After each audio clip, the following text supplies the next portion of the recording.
Iêmen é um país árabe que está localizado mais precisamente na Península Arábica.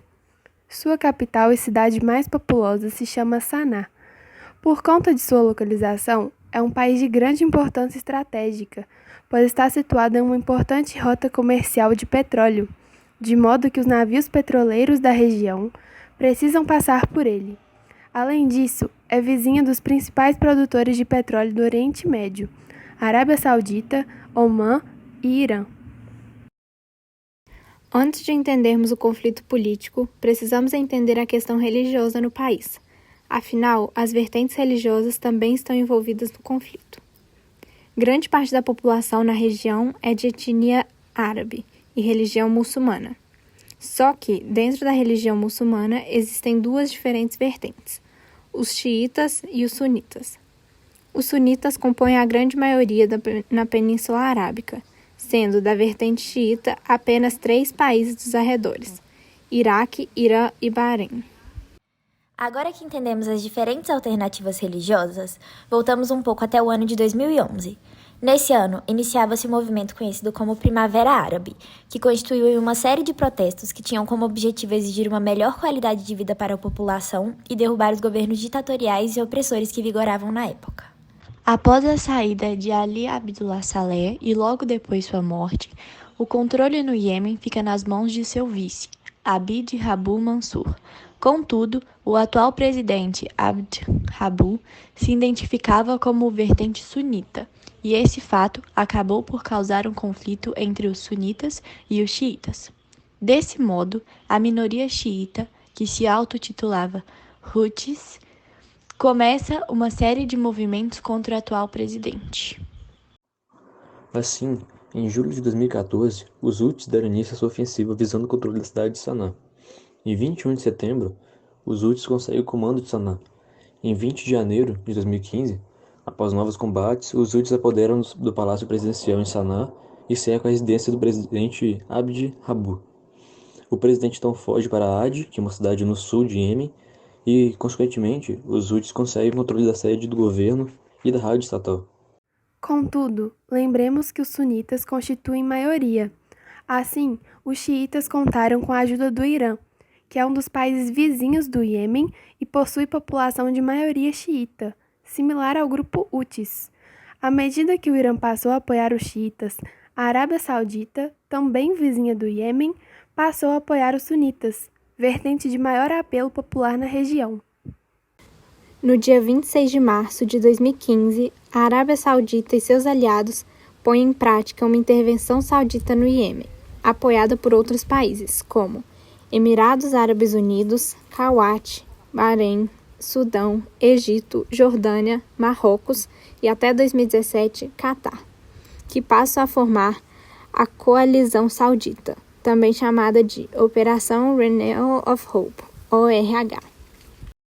No dia 21 de abril de 2015, 28 dias após o início da Operação Decisiva Storm, a coalizão saudita declarou que, devido ao sucesso dos ataques, a operação seria substituída por outra, a chamada Operação Renewal of Hope, que está em vigor até hoje.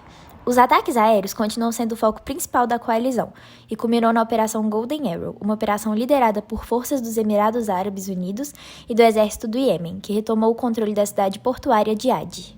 Após diversos ataques dos dois lados, o conflito se intensificou ainda mais no ano de 2015, quando os Houthis promoveram um ataque a míssil contra a capital e a mais populosa cidade da Arábia Saudita, Riad. A Arábia Saudita respondeu por um bloqueio marítimo, terrestre e aéreo no Iêmen, que foi aprovado pelo Conselho de Segurança das Nações Unidas. O bloqueio logo se estendeu aos outros portos controlados pelos Houthis e agravou o caos humanitário vivenciado por milhões de iemenitas, restringindo inclusive os carregamentos das Nações Unidas para ajuda humanitária. Após intensa crítica internacional, a Arábia Saudita levantou o bloqueio no final de 2017, aliviando parte da pressão humanitária, não mudando, no entanto, a dependência das decisões políticas sauditas sobre a permissão do tráfico comercial e humanitário. Dados do ano de 2019, advindos da Unicef, mostram que mais de 15 milhões de crianças estão precisando de ajuda humanitária no Iêmen, e afirma que os outros 4 anos de conflito no país já matou ou feriu ao menos 7,3 mil crianças.